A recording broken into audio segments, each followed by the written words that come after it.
So hi guys, welcome to our channel PTR blogs Kolkata. तो आज हम लोगों का दार्जिलिंग में लास्ट डे है और पीछे का व्यू देख सकते हो, कुछ ऐसा है कि কিছুটা এরকম পিছনের ভিউ দেখতে পাচ্ছেন আপনারা, কিছুটা এরকম। আর এই যে আমাদের রুম, আপনাদের আগেও দেখিয়েছি, আবার দেখাচ্ছি। আর এখান থেকে ভিউটা ঠিক এরকম কিছুটা, আর ওই যে কাঞ্চনজঙ্ঘা দেখা যায় এখান থেকে রুম থেকে। তো এরা সব এখন ঘুমাচ্ছে আর একজন বাথরুমে গেছে, আর আমি আর ভাই একটু বাইরে যাচ্ছি। ওই যে আমাদের হোটেল সরোজিনী, দেখো কতটা স্ট্রিক এখান থেকে, তোমরা বুঝতে পারবে।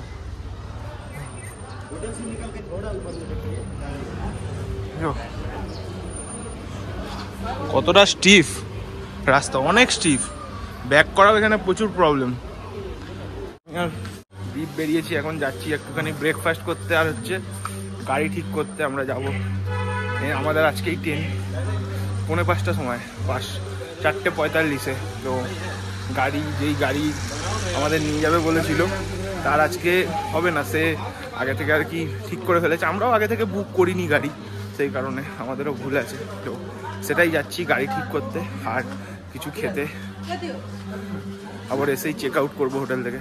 আজকে হচ্ছে লাস্ট দিনের লাস্ট ব্লগ, এই পুরো এপিসোডটার লাস্ট ব্লগ আজকে। আর ওরা কালকে বাইক নিয়ে ঘুরে, তোমাদের কালকে বাইক নিয়ে ঘুরে কেমন লেগেছে? এটা তো একটা নতুন রকম এক্সপিরিয়েন্স আমাদের কাছে। আমরা কলকাতায় চালাই সবসময়, তো এখানে পাহাড়ি রাস্তায় প্রথম একটু ভয় লাগছিল, কারণ অনেকটা খাড়াই ছিল কিছু কিছু জায়গা, সব জায়গায় কিছু কিছু জায়গা। তো খাড়াইতে যখন নামতে হচ্ছে একদম পুরো ব্রেক একদম টাইট করে, হাত ভেতরে দুটো ব্রেক একসাথে, সামনের ব্রেক দুটোকেই এদিকে সরে। তার মধ্যে রাস্তা কালকে সারাদিন পিছিলই ছিল, সব জায়গায় ছট কিছু কারণে রাস্তায় ধোয়া ছিল, তো বেশি জায়গায় পিছিল ছিল, তো একটু রিস্ক লাগছিল। কিন্তু একটু চালানোর পর গাড়ি চালিয়ে মনে হচ্ছে গাড়ি যখন বেস্ট। আপনার যদি কখনো যদি ইয়াং গ্রুপ আসেন 6 জনের 4 জনের, তো আপনার দুটো স্কুটি বা দুটো বাইক নিয়ে ঘুরবেন, আপনার টাকাটাও সেভ হবে এবং আপনারা অনেক কিছু দেখতে পারবেন, যেখানে ইচ্ছে সেখানে দাঁড়িয়ে দাঁড়িয়ে একটা মজা পাবেন, এটা আরেকটা ফিল, এটাই বলবো। টাকা অনেক সেভ হয়, যে প্রপারভাবে না চালাতে পারে তার না নেওয়াই উচিত বাইক। ভাইয়ের আজ কেটে গেছে, কেন হচ্ছে ভাই খাবে হচ্ছে কেভিনটার্সে, কিন্তু ছট পুজোর জন্য কেভিনটার্স বন্ধ। তো আমি কালকে খেয়ে নিয়েছি ভাই কেভিনটার্সে, আর ভাই ভেবেছিল আজকে খাবে, কিন্তু ভাইয়ের আর খাওয়াটা হলো না আজকে। ভাইকে দুটো ফটো তুলে দিই গ্লেনারিসের সামনে, আমি তো তুলেছি অনেকগুলো। সকালের হচ্ছে মল রোড কিছুটা এরকম টাইপের, আর এখানে কিছু একটা প্যান্ডেল হচ্ছে, কি হবে জানা নেই, সেটা হচ্ছে। আর এই যে এইখানে দেখছো, এই স্ক্রিনেই কালকে খেলা দেখছিলাম। ব্যাড লাগ ভাই, হেরে গেল ইন্ডিয়া। আজকে জিতলে কত আনন্দ হতো ভাই, কি আর করা যাবে। হারু বা জিতুক, আমি দিল সে ইন্ডিয়ান ভাই। কোথায় গেছিলে সকালবেলা? ভুটিয়া বস্তি মনিস্ট্রি। কেমন লাগলো গিয়ে তোমার? দারুণ। রাস্তাটা কেমন ছিল? পুরো আপ এন্ড ডাউন। কালকে যেমন আমরা লামাটা গেছিলাম, ওর থেকে মানে ওর থেকে সোজা না ওর থেকে কঠিন? ওটা অফরোডিং মাটির ছিল। হ্যাঁ, এটা মানে দুটোর মধ্যে কম্পেয়ার করলে লামাটাই টাফ আছে। বাট এটা কংক্রিট করা আছে, এটা উঠতে একটু কষ্ট। এটা উঠতে একটু কষ্ট, অনেক কষ্ট। হ্যাঁ, এটাই এরকম। আর অনেকটা কষ্ট। আমি গেছিলাম, ভেতরে ছবি তুলতে দিল না কালকে, ওদের কোনো একটা আচ্ছা প্রার্থনা চলছিল, হাত ধুল মারছিল। বাহ, ঢুকে দেখেছি, আমি একাই গেছিলাম। ফটো তুলিস নি একটা? ভেতরে একটা বুদ্ধদেবের খালি ফটো তুলেছি, ফটোগ্রাফি নট অ্যালাউড, স্ট্রিক্টলি লেখা আছে। কিন্তু আমরা লামাটা গিয়ে একটা ভূতের ফিল এসেছিল আমার, তাই না? এটা ঠিক, তাই তো। রাত্রিবেলা পুরো অন্ধকার হয়ে গেছিল, মানে ভিতরে কিচ্ছু দেখা যাচ্ছে। আমরা এখন নিচে এসেছি, তখন কিন্তু সানলাইট যায়নি, তখন ছিল। তখন আমি নিচ থেকে এখন উপরে দেখছি, তখন আমি কি আর কিছু দেখতে পাচ্ছিলাম না, কেন পাইন গাছগুলো এতটাই ঘন ওখানে। ভিডিও পোস্ট করবো, হয়তো দেখেছে ভিডিওটা। লাস্ট দিন মল রোডটা একটুখানি উপভোগ করা যাক, আবার কবে না কবে আসবে। ওই দেখ মুখে করে কি সুন্দর নিয়ে যাচ্ছে, দেখেছিস? এই শাবাশ, দেখছো মুখে করে, ওটা নিজে মুখে করে নিয়ে যাচ্ছে টেনে টেনে, ওকে কেউ ধরতে হচ্ছে না। আর এখন কিছু ব্রেকফাস্ট করতে যাচ্ছি। এটা কি বেকারি? সকালবেলাও দোকান থাকে, অনেক দোকান ওপেন সকালবেলা, কিন্তু আজকে তো ছট পুজোর জন্য মল রোডে অর্ধেক দোকান বন্ধ। হ্যাঁ, এখান থেকে একটা রুলস আছে, এখান থেকে তুমি বাইক চালিয়ে যেতে পারবে না, তোমাকে বাইক হাঁটিয়ে হাঁটিয়ে নিয়ে যেতে হবে পুরো মল রোডটায়। এটা এখানকার রুলস, তুমি বাইক চালিয়ে নিয়ে যেতে পারবে না, হাঁটিয়ে নিয়ে যেতে হবে।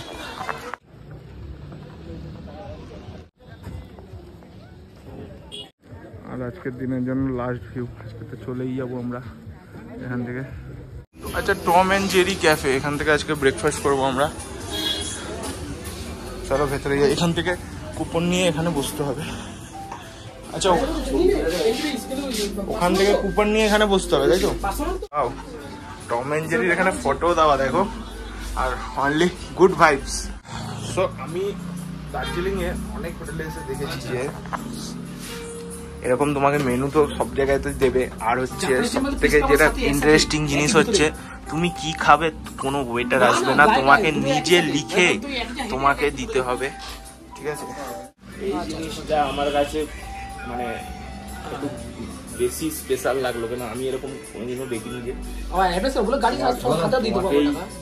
লিখে দিতে হবে। লাকটাই খারাপ, এখানে টম অ্যান্ড জেরিতে এসেছি, তো আমরা যখন Tom and Jerry special breakfast order করেছিলাম, তো ওটায় চিকেন সসেজ থাকে, তো ভাই বলছে যে চিকেন সসেজ হবে না, চিকেনের আইটেম শেষ হয়ে গেছে, তো আপনারা ব্রেকেন খান। তো ব্রেকেন তো আমরা খাবো না, তো চলে এসেছি, এই জন্য অন্য কোথাও যাবো খেতে। চলো দেখি কোথায় পাওয়া যায় খাবার। ব্যাড লাক টম অ্যান্ড জেরিতে খাওয়া হলো না। হোটেলে ব্রেকফাস্ট করছি, হোটেল সোনালি। বাহ, এখানে চলে এসেছি সকালবেলা ব্রেকফাস্ট করতে, লুচি আর সবজি ডাল। ভালো রে, এখান থেকে ভিউটা তো ভালো। এটা কবে? কাঞ্চনজঙ্ঘা ফ্রম রেলওয়ে স্টেশন, 1950-এ এটা। এখান থেকে ভিউটা দেখো তোমরা, ঠিক কিছুটা এরকম ভিউ। আমাদের লুচি আর তরকারি চলে এসছে, ভাইও চলে এসছে ঘুম থেকে উঠে। চলো মেলকে ফাইনাল বাই বাই করে দিলাম, কেননা আমাদের অলমোস্ট এখন 11:36 বাজে আর আমরা বেরিয়ে যাবো। তো বাই বাই মেল, আবার আসবো, কবে আসবো জানি না, কত বছর পরে আসবো। চলো টাটা। আর সন্ধ্যাবেলা ঠিক এই জায়গাটায় স্ট্রিট ফুড বসে, দেখো আমাদের যেতেই ইচ্ছা করছে না, মনে হচ্ছে একটু বসে থাকি গিয়ে। ঠিক আছে চলো, আবার গিয়ে কাজকর্ম করতে হবে, সাধারণ লাইফে ফিরতে হবে। চলো, এত পয়সা কোথা থেকে আসবে ভাই? ব্লগিং থেকে যদি আসে তাহলে তো ঠিকই আছে, দেখা যাক কত দূরে কী হয়। আর তোমাদের এপিসোডটা কেমন লাগলো অবশ্যই আমাকে জানিও, তাহলে আমি মোটিভেট হয়ে আরও ভালো ভালো ভিডিও বানাবো। চলো, এখানে পুরোই দেখতে পাচ্ছ যে মার্কেট।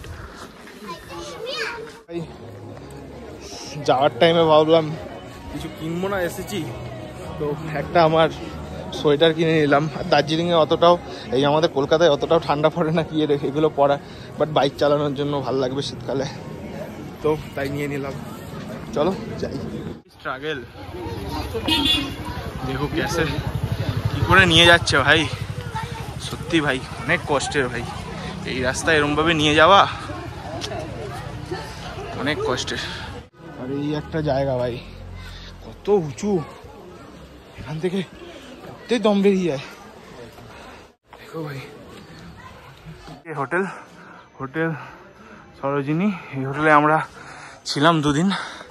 সব ভালো ভাই, এই রাস্তা দিয়ে উঠতেই না দম বেরিয়ে যায় পুরো একদম। এইটা দেখেছো কত উঁচু, ঢালু দেখেছো, অনেক ঢালু ভাই, তোমরা ভিডিওতে তো বুঝতে পারছো না। হোটেল ভাই খুব ভালো হোটেল, কিন্তু দেখো কতটা ঢালু, দেখো বহুত উঁচু বহুত।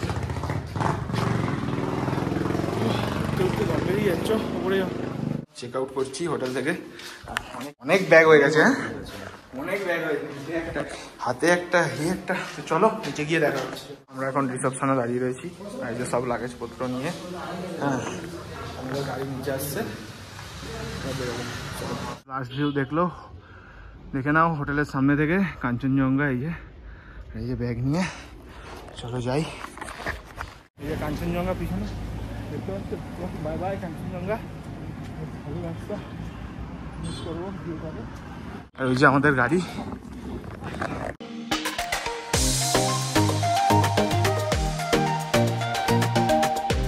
ঘুম স্টার্ট।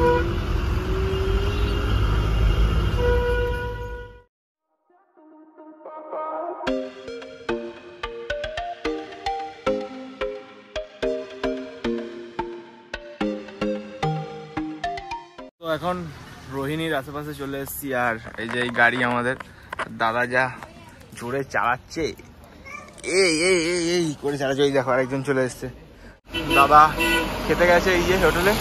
আমরা এখানে একটুখানি দাঁড়িয়েছি, তো আমি ভাবলাম এখানে একটুখানি বসি এখানটা। আর তো কিছুক্ষণ পরে এরকম আর ভিউটা দেখতে পারবো না, কেননা তখন শিলিগুড়িতে চলে যাবো, একদম পাহাড়ের ভিউ মিস করবো। তো ওই জন্য একটুখানি ভাবলাম এরকমভাবে বসে একটুখানি পাহাড়ের ভিউটা এনজয় করা যায়। শিলিগুড়িতে গিয়ে দেখা হবে কিরকম রোড হবে। আমি ঠিক Z900টা নিয়ে এরকম করে উঠবো। ভাই ভাই আজ এক তাগড়াওয়ালা কাণ্ড হয়ে গেয়া। আমরা যে গাড়িটা করে এসেছি, তো গাড়িটা এখানে দাঁড়ানোর পরে ভাই গাড়ি থেকে সব ওপরে যাওয়া সমস্ত লাগেজ টাগেজ আছে সব নামাচ্ছে, ঠিক আছে। তো আমি হাত লাগিয়ে নামালাম, ঠিক আছে, লাগেজ টাগেজগুলো। তো আমার যে সোয়েটারটা ছিল যেটা আমি এনেছি, ওইটা আমার হাতে রয়ে গেছিলো। হ্যাঁ, তো আমি যেহেতু নামাচ্ছি ওই জন্য গাড়িটার মাঝখানের জায়গাটায় রাখলাম সোয়েটারটা, ওইগুলো নামালাম, ব্যাগটা নিলাম পিছনে, ঠিক আছে। আর আমার মনে নেই যে সোয়েটারটা নেওয়ার কথা। গাড়ি এখন শিলিগুড়িতে রয়েছে, আর আমি সঙ্গে সঙ্গে আমার মনে পড়েছে এটাই হচ্ছে।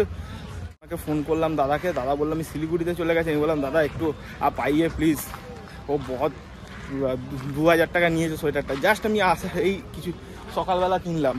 তো দাদা বললো মে তো আনেই পাউঙ্গা, তো তোমার এই হোটেলের দাদার সাথে কথা বললাম, আমি বললাম কিছু করে হলেও এটাকে পাঠাও।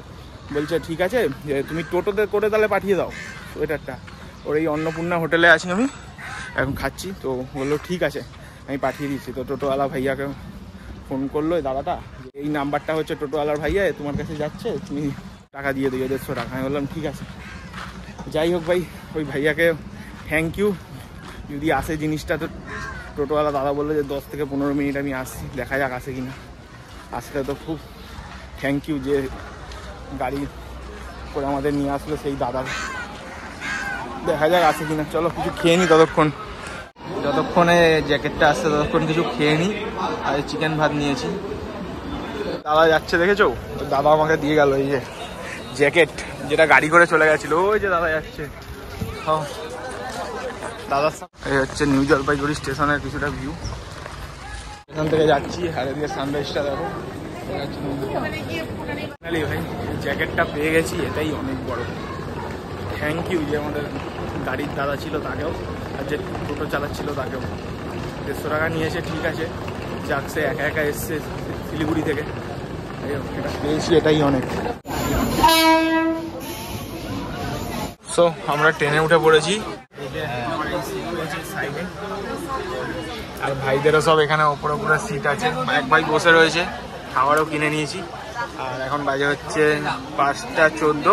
মোটামুটি কটার সময় ছাড়বে? 5টা 25, 5টা ওই 5:30 দিকে ছাড়বে ট্রেন। সো ফাইনালি ভাই 4-5 ঘন্টা জার্নি করার পরে মালদা চলে এসছে। আর আমি নামছি না, আর ওরা সবাই নেমেছে, খাবার আনতে গেছে। ভাইরা সবাই নেমে কিছু খাবার আনতে গেছে।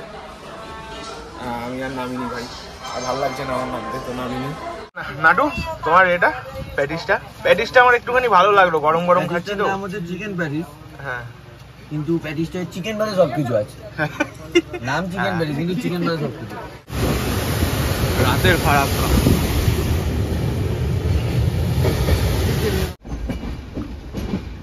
এখন বাজে হচ্ছে 3:30, আর এখন আমরা ব্যান্ডেল স্টেশনে অলমোস্ট পৌঁছে গেছি। আর 1 ঘন্টা টাইম লাগবে হাওড়া স্টেশনে পৌঁছাতে ব্যান্ডেল থেকে। তো ফাইনালি হাওড়া, এই যে ট্রেন আমাদের, হাওড়া স্টেশনে চলে এসেছি। মোটামুটি যা টাইম ছিল তার 1-1.5 ঘন্টা আগে পৌঁছে দিয়েছে। হাওড়া থেকে বেরিয়ে আমাদের গাড়ি পেয়ে গেছি। সবাই ক্লান্ত, মাঝখানে হলুদ জামা পরে ঘুমন্ত পড়ি, পেচ্ছাপ পেয়েছে, আটকে রয়েছে।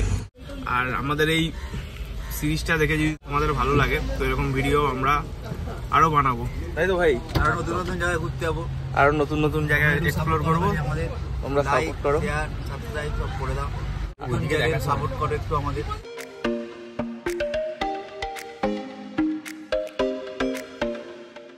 সো ভাইরা, আমরা 6 জন বন্ধু মিলে কলকাতা থেকে ডুয়ার্স ঘুরে ডুয়ার্স টু দার্জিলিং ঘুরে বাড়ি এসেছি। অলমোস্ট 5-6 দিনের ট্রিপ ছিল। তো আমি যতটা পেরেছি ততটা তোমাদের সাথে শেয়ার করেছি ভিডিও। তো ভালো হয়েছে কি খারাপ হয়েছে ভাই জানি না, চেষ্টা করেছি ভিডিও করার। আর তোমাদের সাথে আমরা যে ঘুরতে গেছি আর মজা করেছি সেটাই তোমাদের সাথে শেয়ার করেছি।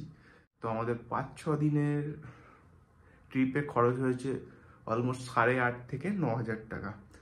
বন্ধুরা, তোমাদের এই পুরো ট্রিপটা কেমন লাগলো অবশ্যই প্রতিটা ভিডিওতে একটা করে তোমরা ভালো কমেন্ট করে জানিও। যেটা তোমাদের ভালো লেগেছে, খারাপ লেগেছে অবশ্যই কমেন্ট করে জানিও। আর এরকম যদি ভিডিও ইন ফিউচারে তোমরা দেখতে চাও অবশ্যই চ্যানেলটাকে সাবস্ক্রাইব করে নিও। চলো, দেখা হচ্ছে নেক্সট ভিডিওতে, নেক্সট একটা সুন্দর ভিডিওতে। চলো, বাই বাই।